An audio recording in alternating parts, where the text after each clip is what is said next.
Olá, colega médico. Seja muito bem-vindo, seja muito bem-vinda ao projeto Oftalmoclínico.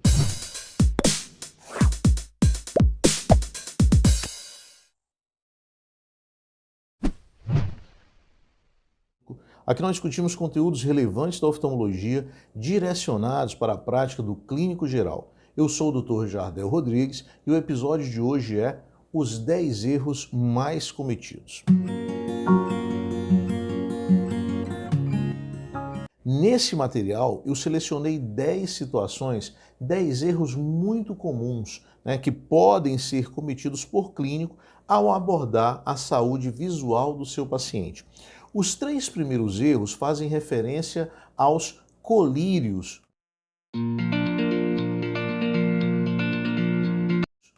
E vamos começar então com o primeiro erro. O primeiro erro eu chamei de uma gota. Isso mesmo, propositalmente eu chamei esse erro de uma gota. É aquele momento que o colega até brilhou prescrevendo um colírio, Um dos raros momentos no seu dia que você para prescrever um colírio. Fantástico isso, Isso é sinal que você olhou no olho do paciente, você pensou na saúde visual, você examinou esse olho, fez a palpação bidigital, você acertou, foi fantástico na sua conduta.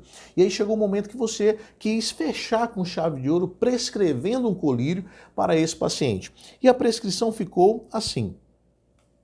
Acertou direitinho quando ele colocou o uso ocular. Ele coloca o nome do colírio, Puxou um tracinho, colocou uma caixa, aí já não brilhou tanto. E concluiu assim, pingar 2 gotas de 8 em 8 horas. Isso mesmo, 2 gotas. A informação importante, por isso que eu chamei esse erro de uma gota, é que em cada olho, o olho só comporta uma gota. Então você vai evitar esse tipo de prescrição onde você coloca, olha, pingar 2 gotas de cada vez. Não existe isso, tá? Você vai, a forma correta é exatamente essa aqui. Uso ocular, colírio, você vai colocar o nome do colírio, puxa o tracinho, ao invés de uma caixa, você vai especificar um frasco. Na outra linha você vai fechar, olha só, a orientação é a seguinte, pingar uma gota em ambos os olhos de 8 em 8 horas por 7 dias. Perfeito, Você descreveu a quantidade, descreveu onde ele vai pingar esse colírio em ambos os olhos, o intervalo de tempo, e por quantos dias. Fechou, muito bom, assim você consegue ser bem claro na sua prescrição. Então, este erro, ele tem que ser evitado. O segundo erro, também relacionado ao uso de colírio, é quando o colega suspende um colírio de uso contínuo. Ora, você suspendeu o colírio de uso contínuo de um paciente e geralmente é um erro. Principalmente se for um colírio hipotensor. Recentemente eu atendi uma paciente, essa paciente fazia uso de um colírio hipotensor, ela tinha um diagnóstico de glaucoma e ela informou para a colega da unidade básica, A colega até brilhou quando perguntou se ela fazia uso de algum tipo de colírio, fantástico. E quando essa paciente informou que fazia uso do mesmo colírio há 5 anos e que fazia exatamente 5 anos que não passava por uma avaliação do oftalmologista, a colega suspendeu o colírio. Então isso é um erro gravíssimo, Porque você suspende um colírio responsável pelo controle da pressão intraocular desse paciente. Então, quando essa paciente chegou no nosso serviço, ela estava com uma pressão intraocular de 26, é uma pressão que está elevada, E ela já estava sem usar o colírio por mais de 30 dias. Então esse erro ele precisa ser evitado. Você só vai suspender esse colírio se você tiver condição de fazer um bom exame físico, tiver condição, ou se tiver acesso a exames desse paciente, e uma boa avaliação. Se você não consegue avaliar esse paciente, se você não viu o fundo de olho, se você não solicitou, por exemplo, um teste de sobrecarga hídrica, você não tem condições de fazer a suspensão de um colírio hipotensor. Qual seria a conduta correta nesse caso? Encaminhar o paciente ao oftalmologista, ela fez certinho, porém não suspendeu o uso do colírio hipotensor. A terceira situação é não perguntar durante a sua anamnese se o paciente faz uso de algum colírio. No caso anterior, a colega acertou quando ela investigou o uso do colírio. Ela errou porque suspendeu um colírio de uso contínuo, um colírio hipotensor. Porém, se essa colega tivesse encontrado essa outra paciente, que eu vou contar a história agora, a conduta teria sido bastante acertada. Eu recebi em um outro momento uma paciente que ela havia realizado uma cirurgia de catarata há 8 anos. E desde então ela havia usando um colírio de uso contínuo, ou seja, ela estava usando o mesmo colírio por 8 anos. O problema é que esse colírio foi prescrito no pós-operatório para ela usar apenas no intervalo no máximo de 10 dias e suspender o uso da medicação. Era um colírio corticoide associado com antibióticos. E ela vinha fazendo uso dessa medicação há 8 anos. E quando eu investiguei se ela tinha outra comorbidade, ela informou que era hipertensa. Eu perguntei, a senhora está cuidando direitinho dessa pressão? Ela disse, olha, doutor, eu frequento regularmente a unidade básica, inclusive a última vez foi ontem. Ou seja, o colega do posto ele não percebeu que essa paciente estava utilizando colírio, né, de corticoide por 8 anos. Essa paciente ela desenvolveu um glaucoma em função do uso prolongado do corticoide. Perceba que é a mesma situação, porém o raciocínio clínico fez toda a diferença. O primeiro colega, no segundo exemplo, a colega errou porque suspendeu o colírio. Né? Ela acertou quando identificou que o paciente fazia uso da medicação, né, do colírio, porém ela errou ao suspender a medicação. No terceiro exemplo, o colega errou primeiro, porque ele não percebeu que a paciente fazia uso dessa medicação. Né? Se ele tivesse percebido, a conduta acertada teria sido suspender o uso do colírio e encaminhar ao oftalmologista. O quarto erro muito comum é quando o colega não pensa em retinopatia diabética. E quando que você vai pensar em retinopatia diabética? Obviamente, no paciente diabético. Né? Nós observamos que periodicamente esse paciente faz check-up, você avalia ou deveria avaliar a função renal, né? Você avalia a função hepática, você está ali de olho no controle glicêmico, tá? Bem atento se a medicação, se ela está surtindo o efeito desejado, se esse paciente está controlando a sua glicemia, você incentiva o seu paciente a praticar uma atividade física, a melhorar na sua dieta, porém, dificilmente nós observamos encaminhamento ao especialista, né, questionando se esse paciente interrogando uma retinopatia diabética, por exemplo. Então, vou projetar para você aqui, na indicação, você vai informar, olha, paciente diabético, né, e o tempo, né, com diagnóstico há 10 anos, não insulino dependente, de difícil controle glicêmico, última glicemia 450, e aí você coloca a data, né, da última vez que essa glicemia foi verificada. Pronto, você forneceu aí informações importantes para o colega. E no final você interroga, retinopatia diabética? Perfeito. Vale ressaltar que essa paciente ela precisa ser encaminhada com ou sem queixas visuais. Tá? O encaminhamento desse jeito, o especialista vai ficar muito satisfeito e vai entender que você está preocupado com a saúde visual dessa paciente. O quinto erro é não pensar em glaucoma. Olha, você está diante de um paciente hipertenso e diabético. Você não pensa em retinopatia diabética, que foi o erro anterior. E você também não pensa, não investiga glaucoma. Constantemente nós observamos que o idoso fez um check-up, né? Olha, avaliou vários, né? Pediu um hemograma, verificou se tinha anemia, avaliou função renal, avaliou função hepática, pediu os eletrólitos, você fez na sua cabeça, tá tudo perfeito, né? Pediu um eletro, você brilhou nessa avaliação. Esqueceu apenas de solicitar uma avaliação oftalmológica. Por quê? Se esse paciente ele é hipertenso e diabético, existe uma grande probabilidade de ter alterações na retina, alteração em fundo de olho, né? Esse paciente às vezes necessita inclusive de um tratamento de uso contínuo e você precisa encaminhar.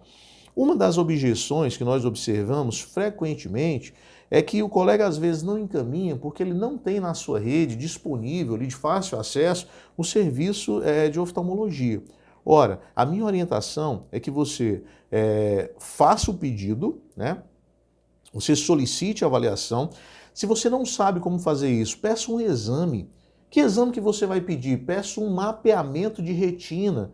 Tá? Você solicita e entrega na mão do paciente, fala, olha, estou colocando aqui no sistema a necessidade, se o senhor conseguir fazer, é muito importante. O mapeamento de retina é quando o oftalmologista ele avalia o fundo de olho desse paciente, ele vai dilatar, vai fazer, ele verifica, né, a retina desse paciente, ele vai escrever um laudo. Então você vai estar ali diante do laudo e você vai perceber, naquele encaminhamento você percebe se esse paciente tem ou não sinais de retinopatia diabética, se ele tem uma escavação aumentada do nervo óptico, né, sugestivo de glaucoma, e aí você já tem, pelo mapeamento, você tem informações relevantes da saúde da retina desse paciente. Faça o pedido, né, com ou sem esse serviço à sua disposição e resiste no seu prontuário. Oriente esse paciente. Às vezes o paciente consegue fazer, né? O sistema às vezes é falho, mas o paciente preocupado, né? Ora, às vezes o paciente faz os exames laboratoriais, ele faz por conta própria, porque às vezes vai demorar demais. Por que ele não faria então o exame para avaliar a sua função visual? Pergunte para o seu paciente se a visão do paciente é importante para ele. Seguramente ele vai responder que é muito importante, né? Então esse paciente ele vai preocupar, vai fazer, e aí você pode, inclusive, né, de rotina, começar a verificar como que está a saúde visual do seu paciente. O sexto erro listado é não encaminhar ao oftalmologista uma criança com estrabismo. Todas as vezes que eu tenho uma oportunidade, eu faço essa alerta. Tá? Então, olha só, a mãe chega, né, com a criança tem, você percebe nitidamente que ela tem o olhinho torto, né, mas ela traz às vezes por uma queixa, né, às vezes para você pedir alguns exames, geralmente um exame de fezes, né, um parasitológico de fezes. A mãe está preocupada se essa criança está com anemia. Dificilmente a mãe vai estar preocupada se essa criança enxerga bem, principalmente se ela tiver um olho muito bom. Mas você precisa encaminhar essa criança à avaliação oftalmológica. Por quê? Porque existe uma janela de oportunidade para o tratamento dessa criança. Até os 8 anos, a gente consegue estimular muito bem o desenvolvimento de um olho se esse olho estiver tendendo a virar um olho preguiçoso. Então você precisa, principalmente se você não tem habilidade no seu consultório, de avaliar a acuidade visual do seu paciente, né? De identificar se um olho está enxergando ou não mais que o outro. Essa criança, às vezes, ela está com 4 anos, 5 anos, 6 anos, e o único contato que ela teve, né, no exame oftalmológico foi no teste do olhinho, e muitas vezes esse exame foi realizado pelo pediatra, nem pelo oftalmo foi. Então, às vezes, uma criança de 6 anos com o olhinho torto ainda não teve a oportunidade de ser avaliada pelo oftalmologista. Mas seguramente ela já passou pelo serviço de pediatria, seguramente ela já passou na mão de alguns clínicos e, às vezes, ninguém enxergou, né, o olhinho dessa criança. Às vezes não sabe nem como encaminhar. Você vai encaminhar essa criança, né, ao serviço de oftalmologia e vai investigar uma ambliopia. Interroga uma ambliopia, né, e pronto, já está justificado o seu encaminhamento. O 7º erro é não registrar no seu prontuário. Esse é um erro muito comum. Dificilmente no prontuário do clínico tem informações relevantes a respeito da saúde visual do seu paciente. E eu posso justificar. Às vezes você nem registra se esse paciente usa óculos. Ora, se você nem colocou que ele faz uso de correção, imagina você pensar, por exemplo, numa miopia, numa hipermetropia, num astigmatismo. E essa informação você pode obter facilmente.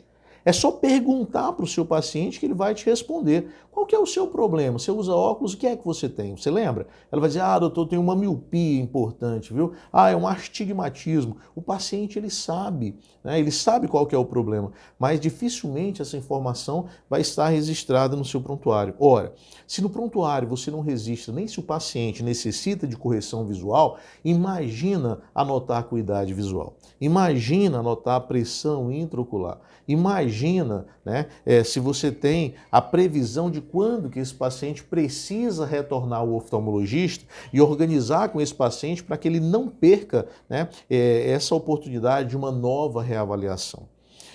Aproveitando o gancho, né, o 8º erro seria não identificar o problema visual. Ora, se você não registra no prontuário desse paciente que ele precisa de uma correção, imagina identificar o problema, como foi explicado anteriormente. Mas aí existem alguns cuidados, né, e alguns sinais amarelos, algumas alertas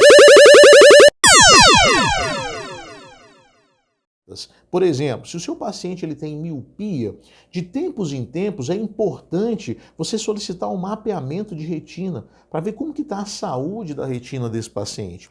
Se o teu paciente tem astigmatismo, aquele que vem embaçado e a luz incomoda um pouquinho, e de repente esse paciente tem um astigmatismo, mas ele não está mais adaptando com o óculos ou teve uma piora, né, significativa nos últimos meses, você vai pensar em ceratocone e você vai orientar esse paciente a buscar um atendimento especializado.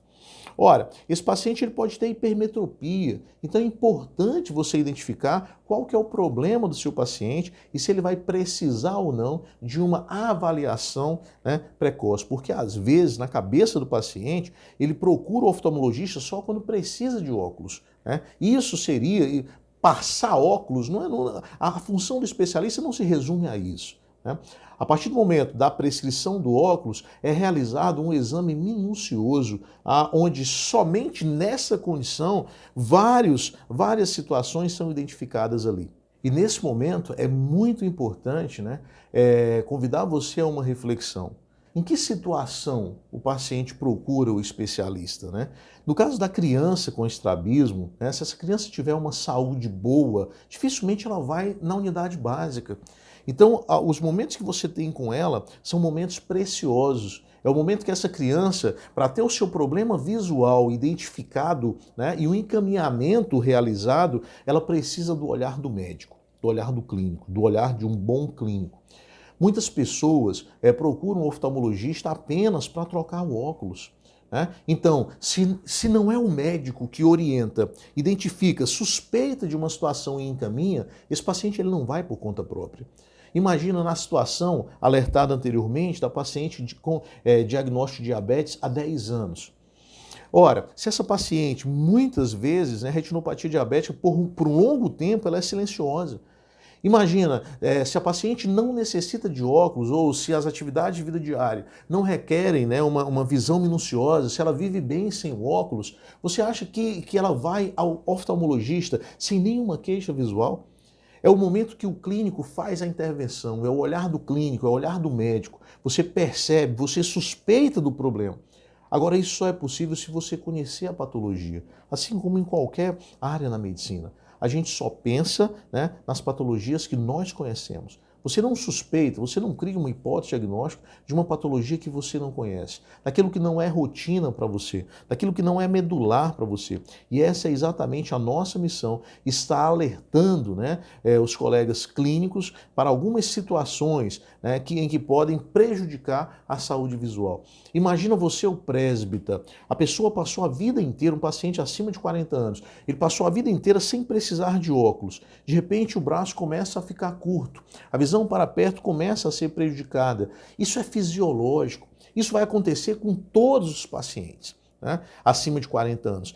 Ou com 39, ou com 41, mas vai chegar. Em algum momento vai chegar. Às vezes esse paciente não percebe logo porque ele não tem o hábito de estar fazendo uma leitura diária. Hoje isso mudou um pouco com o uso do telefone celular, mas ele aumenta a letra, né? Então o celular nos ajuda nesse ponto. O paciente sente dificuldade de mandar uma mensagem e aí ele procura. Agora você imagina, o paciente às vezes ele tem preconceito com o uso do óculos, né? E uma informação equivocada. Ele acredita, né, uma parcela significativa dos pacientes acima de 40 anos, né, com presbiopia, acredita que se ele começar a usar óculos, ele vai ficar dependente do óculos. Observe que pensamento equivocado. E quem que pode reverter isso? Quem que pode orientar de uma maneira correta? Você, o clínico, o médico desse paciente, através de uma conversa, né? Seja uma consulta de rotina, né? O paciente ele voltou para trazer alguns exames e você pergunta, e a saúde visual? Olhou ali, o paciente tem 42 anos, não está usando óculos. Ora, se um paciente de 42 anos, se ele não estiver usando óculos, ou ele usa óculos apenas para leitura, ou ele ainda não aceitou, né, que precisa de óculos, né, ou ele não está sentindo ainda os efeitos da presbiopia, mas vai chegar. Quando, né, você observa lá, o próximo paciente tem 43 anos, 42 anos, ora, provavelmente é um paciente com presbiopia. E esse grupo de pacientes, né, acima de 40 anos que ainda não fez uso do óculos, o desafio maior é que ele vai iniciar com o óculos multifocal, que precisa de um período de adaptação. Então, por isso é tão importante conversar com o seu paciente a respeito da necessidade do óculos. Orientar esse paciente que o óculos não vicia, óculos não é remédio, óculos é uma correção visual. Quem usa, enxerga melhor. Quem não usa, né, perde oportunidade, na realidade, de ter uma boa visão, né? O nono erro é não informar o paciente idoso. O nono erro é não informar o paciente idoso que em algum momento ele terá a necessidade de realizar uma cirurgia de catarata. Ora, todas as vezes que você estiver diante de um paciente idoso, né, uma pergunta que você vai fazer: e a visão, como está? Ele vai responder para você. Aí você vai perceber se ele usa óculos, se ele não está mais usando óculos. Se o paciente ele usava óculos e não está mais usando óculos, provavelmente ou há muito tempo ele não vai no oftalmologista, ou o problema, ele precisa resolver um problema de catarata. E ele vai falar como que está. E aí você vai perguntar para ele: o senhor já fez alguma cirurgia no olho? Se ele responder que não, significa que ele ainda não realizou uma cirurgia de catarata. A catarata é um fenômeno, né? A catarata é um processo natural do envelhecimento. Ora, se o paciente tem 70 anos, 75 anos e ainda não operou o olho, ele tem uma catarata ali e que vai precisar operar. É o momento de você orientar esse paciente, comentar a respeito dessa necessidade. Você vai deixar muito claro, olha, é claro que essa avaliação, né, a avaliação da sua visão, quem vai realizar é o oftalmologista. Mas em algum momento o senhor vai precisar operar. Por que tocar nesse assunto é tão importante? Né? Primeiro, porque você informa esse paciente. Né? E esse paciente, às vezes, ele é informado no consultório, lá no oftalmologista. Ah, mas tem que ser lá mesmo. Claro que não. Né? Olha como é bombástico às vezes. Né? O paciente chega lá, é dramático, é impactante. Olha, o senhor tem catarata. É como se ele tivesse uma doença, né, maligna. Não, catarata ela é um processo natural do envelhecimento. Se você conversar com ele, né, durante a sua consulta, esse paciente ele já vai estar bem orientado, consciente. A cirurgia oftalmológica, na cirurgia oftalmológica, o paciente ele precisa, assim como em qualquer procedimento cirúrgico, o paciente precisa se organizar para operar. Ele precisa, geralmente o paciente idoso, ele vai precisar conversar com seus filhos, né, com seus familiares. É todo um processo e que você já pode contribuir de forma significativa nessa jornada quando você comunica, quando você orienta, quando você incentiva esse paciente a procurar um especialista. Isso é muito importante, isso faz toda a diferença, isso demonstra empatia com o seu paciente, demonstra cuidado, esse paciente vai se sentir acolhido, esse paciente ele vai estreitar os laços com você. E isso é muito importante. O nono erro é não identificar os pacientes com problemas visuais crônicos e que precisam de acompanhamento seriado, como o paciente com glaucoma, por exemplo. O paciente com glaucoma, ele precisa fazer uso de colírio, né, diariamente, de forma contínua. O primeiro desafio é você perguntar para esse paciente se ele está fazendo uso do colírio de forma regular.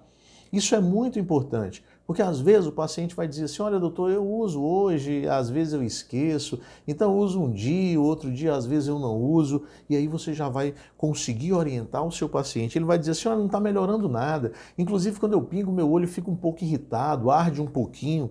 Alguns colírios e hipotensores realmente eles causam um pequeno desconforto no olho desse paciente.